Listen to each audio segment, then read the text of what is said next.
Vernomatic Productions. Are you ready? Live from the Metal Mayhem Studios in Rochester, New York. We are gold.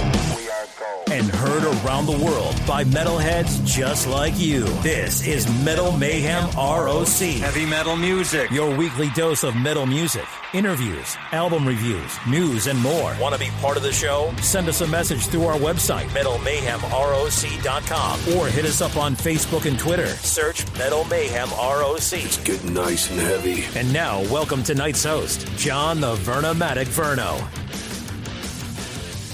Good evening, everybody. As always, new content drops every Thursday night. Man, oh man, welcome to September. Things are exciting. Football starts tonight. And Metal Walt and myself, we're back with another kick-ass episode. Tonight, we welcome Nigel Glockler-SAXON onto the show. He has a new side project called 6x6. He's here to talk about the band, who's in the band, why they're doing it. And we also touch on what's going on with Saxon and general heavy metal history. That's coming up in just a second. First, I want to remind you to get up to that metalmayhemroc.com website, sign up for our newsletter. That's our way to have you join our community. We can stay in touch with you on notifications on new shows, notifications for our live radio show on Monday nights, and just general Metal Mayhem ROC activities. Do us a favor, check out some past shows. Recently, we had last week, the history of metal. Metal Walt, Ian O'Rourke, and myself, we've been navigating this series since the summer of 2021. We're up to the year 1989 now. So things are really heating up. Frank Bello of Anthrax was here a couple weeks ago talking about the cancellation show in Rochester. And Dave Overstreet of Cleveland Thrashers Destructor, he was around telling us about what the band's up to. So again, get up there, leave a review, subscribe. That kind of stuff really helps the bottom line here. So let's get things going. Metal Walt, are you there, my friend? I am here, Verno. Happy Labor Day. You too. So we just got off the phone with Nigel Glockler of Saxon, his new band. Not really new band, a side project, 6x6. What'd you think? This is the first time you get a chance to talk to Nigel.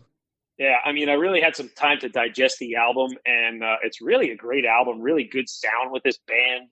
Nigel plays a big part of it with the drumming, of course, and he really opened up and told us the whole story about the origins of the musicians, how they came together, where they were friendships from in the past that go back 30, maybe years or more, and kind of the style they were trying to get at. So it is very different than Saxon, but it's definitely something in the hard rock, melodic hard rock field. I love the material, and I think the listeners should definitely check it out, and I think they'd appreciate it too. I second all of that. I have spoken with Nigel a couple times on, the Inspirations album and then Carpe Diem with the Saxon, but it was cool to just find out what the situation was with this new project. So, all right, well, we're going to get into it. Here's Nigel Glockler of Saxon, his new band 6x6. Just released. There's some videos out there. Again, I remind you, get up to the website, sign up for a newsletter, and leave us some reviews. Check out some past shows. For Metal Walt, I'm the Vernomatic. This is Metal Mayhem ROC. So tonight's interview, we're welcoming back an old friend. Spent 40 plus years in the band Saxon, but he has a new project with a couple old buddies. Let's welcome Nigel Glockler to the show. Nigel, how are you, my friend? Doing great. How are you guys? We're doing well. I'd like to introduce you to my co-host tonight. It goes by the name of Metal Walt. Hi, Walt. How you doing? Hey, Nigel. Good. How you doing? Good, man. I got to say, we hear that you're living in Dallas, and if we knew any better, we could have done it at 1 p.m. Yeah. That's why he's on the show. He's never short on excellent one zingers. So, all right. Well, you know what? Like, the new album is out. The band 6x6. Walt and I have digested this album when we got it last week when you sent it to us, and we have tons of notes. But first, let's just get the listeners quickly up to speed on who 6x6 is and how it all came about. Right. Well, it's obviously myself. It's Ian Crichton, the guitarist from SAGA. and an old friend of mine, Robert Berry. He was in until he passed. He was playing with Keith Emerson. And before that, I mean, he's been in a lot of stuff. He's worked with Sammy Hagar, all sorts of people. And I first met him when we were both in GTR with Steve Howe. And then, you know, the SAGA connections, Saxon and SAGA toured together. We haven't toured together per se, but we've just sort of come across each other at the odd gig in Germany, for instance, you know, or the odd festival. So, okay. And the other thing was we recorded, which album was it? Innocence is No Excuse. We recorded in Munich in, what was it called? Union Studios, I think, and SAGA were in at the same time in another studio in the complex. And what happened initially was after Keith passed, Robert fancied sort of getting into a more guitar-driven thing, and he asked his manager, any ideas, and the manager mentioned Ian. And so the next minute they're sort of sending, they're in touch, they're sending snippets of bits of, ideas they had to each other. And Robert's a great arranger, so he was putting all this stuff together. And then, they were going, they were working quite a fefew months before I was even, involved. And then suddenly, I'd seen Robert. We played quite a few years ago in a place in San Jose. I can't remember the name of it. It's gone now. And I don't know who contacted who, but Robert came to the gig. So we kept in touch after that. But anyway, I think it was like a year ago, last April, I think it was. I suddenly got an email from Robert, or a text, actually. Got a text from Robert, how you doing, blah, blah, blah. Oh, by the way, I've started this band with Ian Crichton, and you're the guy. That was it. What, he just said, you're the guy? Yeah, you're the guy. You're the guy we want. Bang. So... All right. Well, you know what? We're taking a peek behind the curtain. It's not as glamorous as people think. It's just stuff happens. Well, why don't we get things going and have you take a deep dive into the 6x6 release? Nigel, before we get into it, a couple observations. How did the name of the band come about? And tell us a little about the imagery on the album. It has that album feel where it's kind of like a vintage image circa 1920, maybe a guy riding a motorbike, two guys in the sidecar, and it's kind of in the dice up at the top. Tell us a little about the band name and the imagery. Well, the name, we were throwing ideas about all over the place, and you would not believe how, every time we thought of something, we'd check it on Wikipedia. And you would not believe that, honestly, it was just everything we thought of. No, it's taken. No, that's taken. No, that's taken. And then the 6x6 thing came up because apparently that's 6'6" is the length of human DNA. Right? So that's one thing. Don't ask me about that. I think that was like Robert and Ian's thing. They knew about that. And then we sort of thought, well, we got 6 hands, 6 feet, whatever, eyes, bangs. That's great. And the other thing was we were thinking about a logo graphically. Robert loves both the Saxon and SAGA things because of the S. He loves the S in that, and the Saxon has got the X. So we thought graphically that could look really cool. Play around with that graphically, artistically, and everything. And then Rob, who does a lot of our sort of imagery stuff and graphic stuff, he sort of threw the 2-6 dice in as well, So that's how the name came out. It was ridiculous. Some of these names, you could just make something up like burnt bacon. You go on Wikipedia, there's already a band called it. It's like, honestly, So anyway, this came up. The cover, Rob, as I say. He does our website and a lot of graphics and stuff for us. He came up with this picture with the guys and, he put it together. And I saw it and I went, that is just brilliant because it's just so different, And, the one rule we had was, because we're slightly proggy, the one rule we had was no spaceships, None of that, stuff. And he came up with this, and I said, that is perfect. That is just brilliant. I mean, that would look great on a big poster. Oh, no doubt. Nigel, you commented about, you said we're a bit proggy. So before we get into the songs, I want to go over my impression of the band as a musical style, and I want you to kind of comment on it. So I look at you guys as you guys are truly a power trio. It's a very intricate sound, really melodic vocals, really ripping and unique guitar work, big melodies and harmonies, a really good mixture of all kinds of piano playing and keyboards. I even heard some church organ in there, and really well thought, intelligent lyrics. So, but by no means would I categorize this as your traditional prog album. I think each of the members are really showcased well, and it kind of reminds me of going back in time to the Trevor Rabin 80s era Yes sound. So, but in your view, Nigel, tell us about the sound of the band to you. Yeah, I mean, that's an interesting thing. I've heard that one before, actually, about the Trevor Rabin one. Interestingly enough, someone else said, and I don't know if we were just talking about grooves on some of the songs. He said one of the songs reminded him groove-wise of, oh, bloody hell, they've gone out of my bloody head now. I'll think about that one. Oh, right, King's X. Someone said... King's X? Yes. And, I mean, I love King's X, so maybe that was a subconscious thing, And so do I, Nigel. I love them. They're a tri-state area, Jersey, New York band. Well, Doug is not from there, but we just did our 1989 History of Heavy Metal series, and that was my underground Gretchen Goes to Nebraska, one of the top albums. That's almost perfect from 1 to 10, right? Yeah, great. I wouldn't call us proggy as such. I mean, when people say the word prog, you generally think of prog metal, seems to me. Right. And, we're nothing like that. We're a rock band.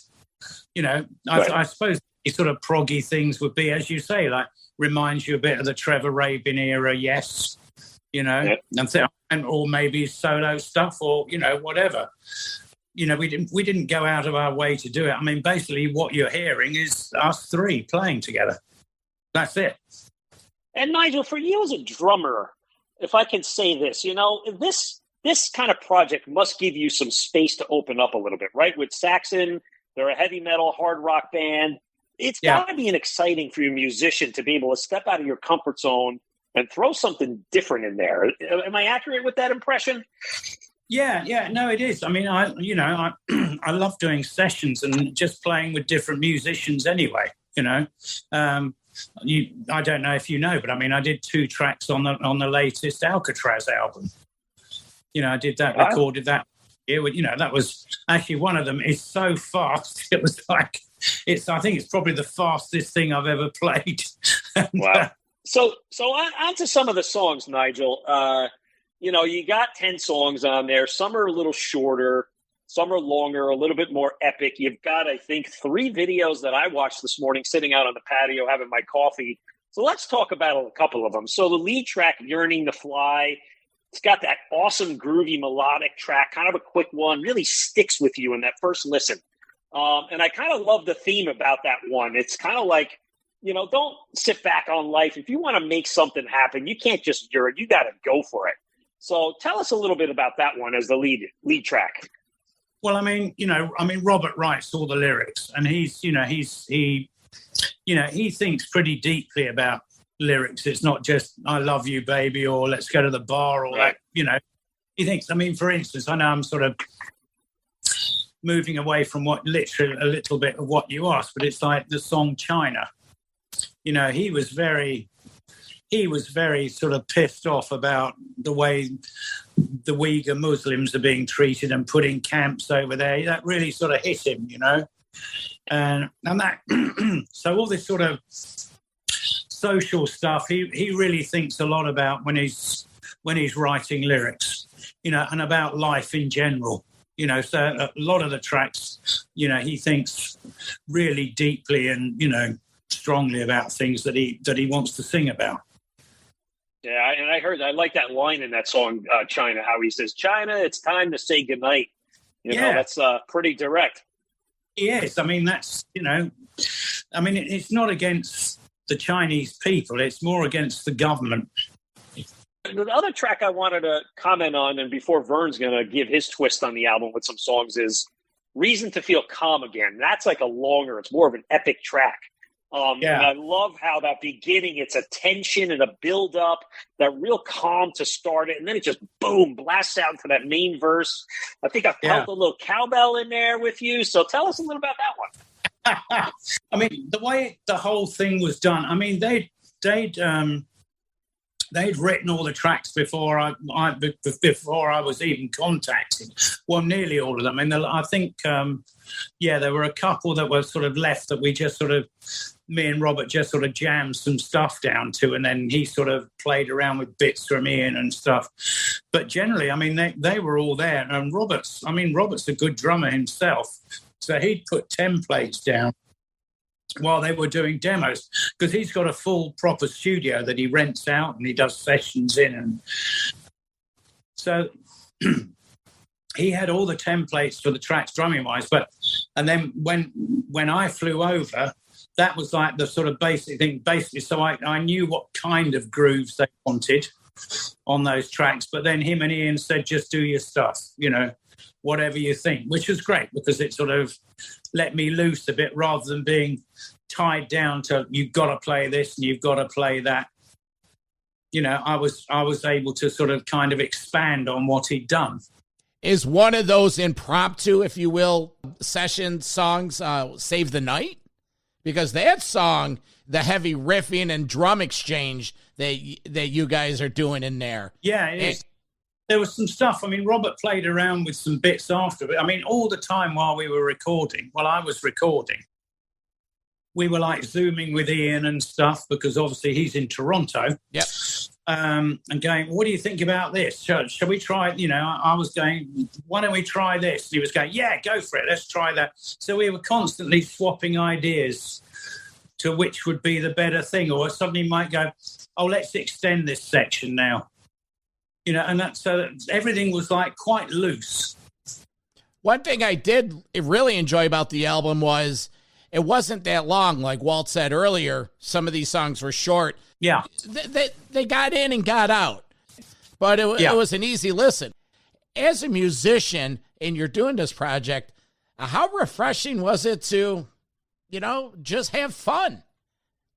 But no, as I said to you earlier, I mean, it's just great to play with other people sometimes because you can see a different perspective coming in, when you're playing with people and they have different ideas to things and maybe, the music's different. So, I mean, again, I've said this before. I mean, my influences were like more, I'll tell you what, right, my main hard rock influence was Bill Ward.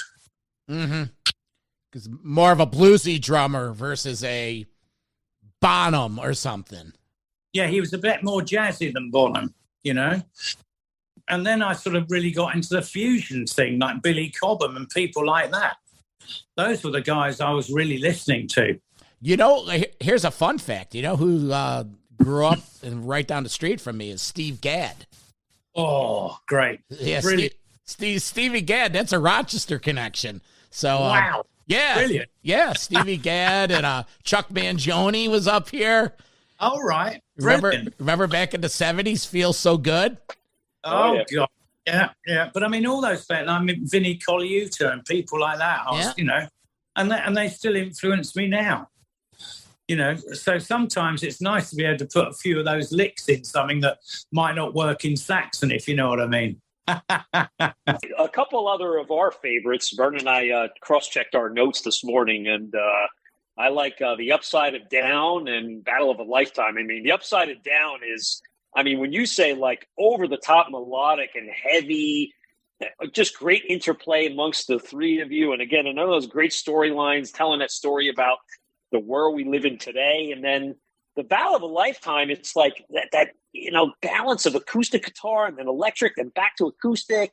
And it's also just that life's theme about life's journey. It's not a sprint, it's a journey. And there's no predictability. The only thing predictable in life is unpredictability, right? So talk about those two.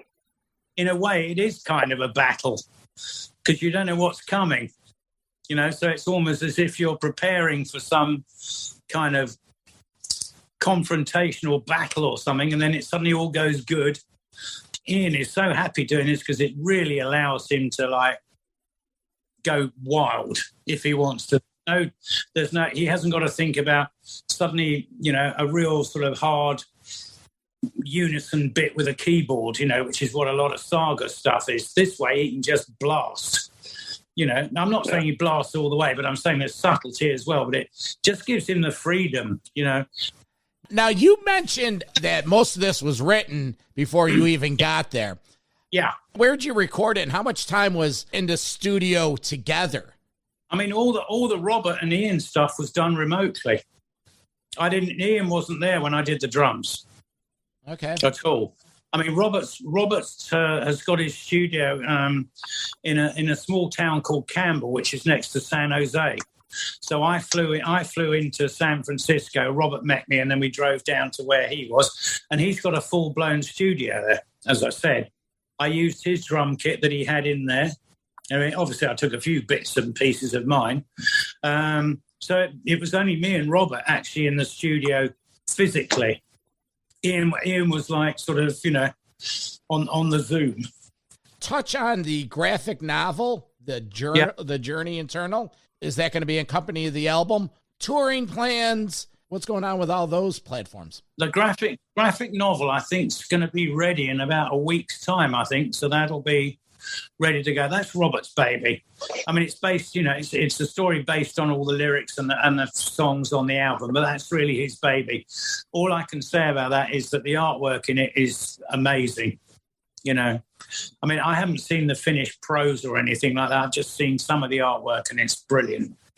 So that should be coming out pretty quick. We're definitely going to do some gigs next year. The plan is to start in Europe first, because obviously SAGA and Saxon have got good followings in like mainland Europe, like Germany and stuff. We're talking about maybe doing 20 shows over there. But, we'll be coming here. Don't you worry. We're coming. This is not a one-off project. We've got a 3-album deal. We've already started. I mean, I've been sending bits and pieces because I write too. Yeah. So I've been sending bits and pieces to Robert and Ian already, and Robert's already working on a couple of them now. So we're already looking at album number 2. What would the set list be? Obviously, the whole album, anything from the participating bands? The stuff or Saxon stuff in it or whatever. For real? No, we've got more stuff that we haven't finished yet. So there's more stuff already in the can. There were some tracks that didn't make the album because obviously when you're doing an album, you want all the stuff to fit together. So if there's a track, for instance, that might stick out a bit, no, we'll leave that and leave that for the next one. So there's more stuff. We got enough for a 90-minute set. All right, cool. Yeah. So when you did the album, you're taking in consideration the sequencing and the vibe of the album.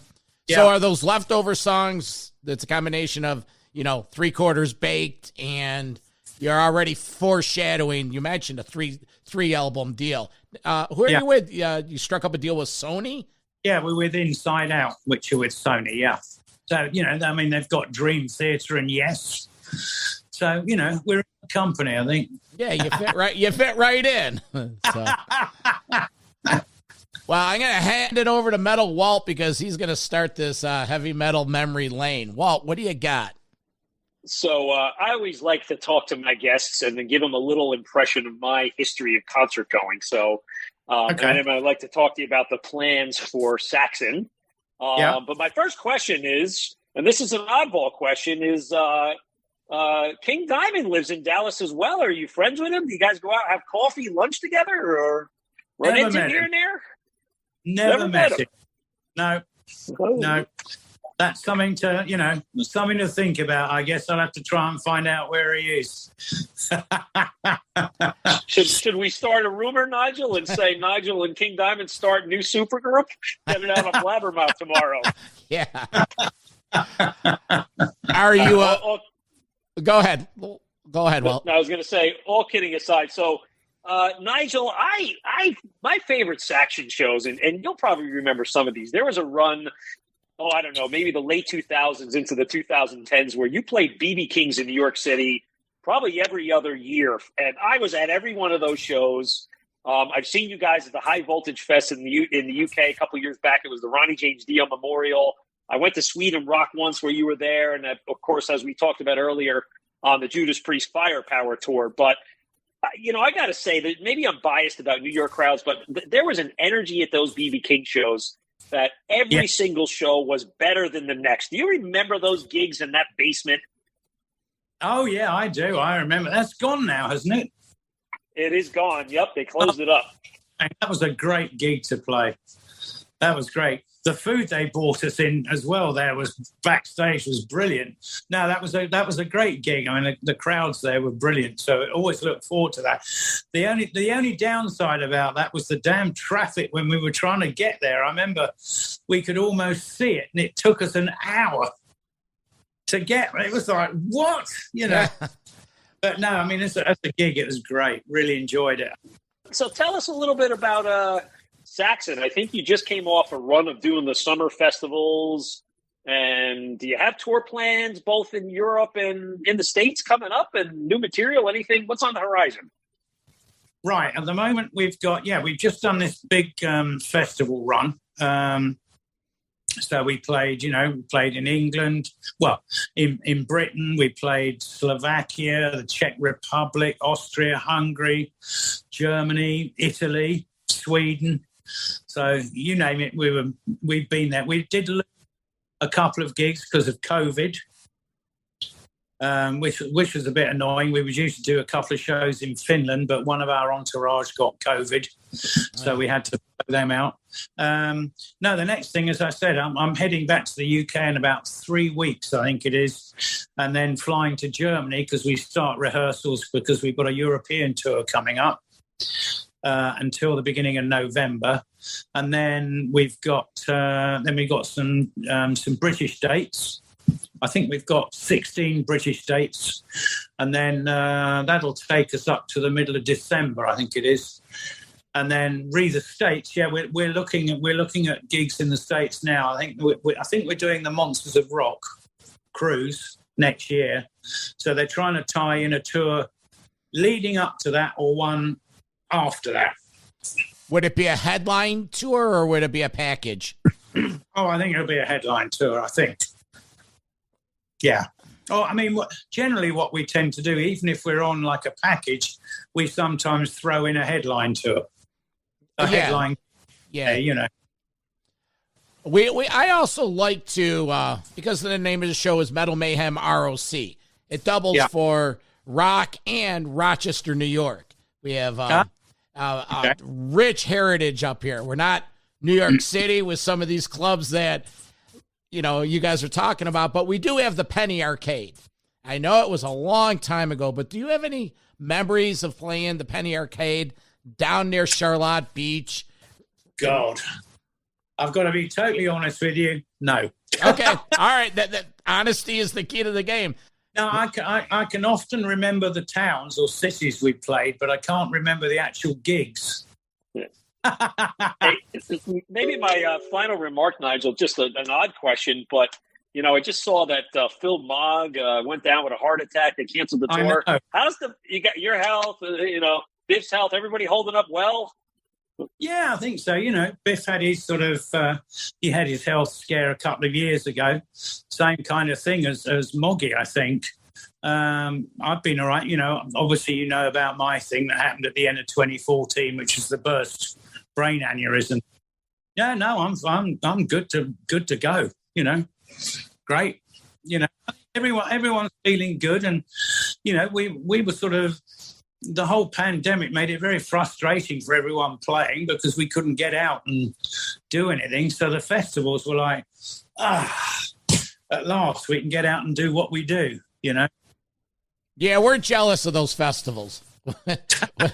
Great if we could get on a load of US ones. It really would, How can people get in touch with your socials? What is it, 6x6.com? I think it's 6x6 Band, I think. Just Google it, you'll find it. We've got everything. Everything's up and running, so. All right. Again, thanks for reaching out. It's a pleasure to talk to you again, and we look forward to seeing you in the spring of 2023 somewhere in the U.S. As soon as I know any dates, I'll email you anyway, let you know.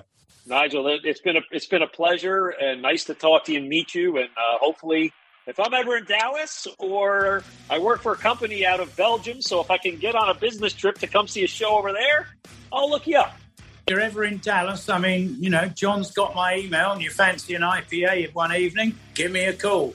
It's all me right there. We'll make it happen. Sounds good. Thank you for your time. In fact, I'm going to go down and have an IPA now, so there you go. Oh, beautiful. Perfect. Hey, guys, thank you. Thanks, Nigel. Thanks, Nigel. All right, bye. Metal for Life. Thank you for listening to Metal Mayhem ROC. Check out our website at metalmayhemroc.com for information on podcasts, archives, links to all our live radio shows, and all sorts of info. Please like, follow, and share with everyone, even your non-metal friends. And always remember to keep it heavy.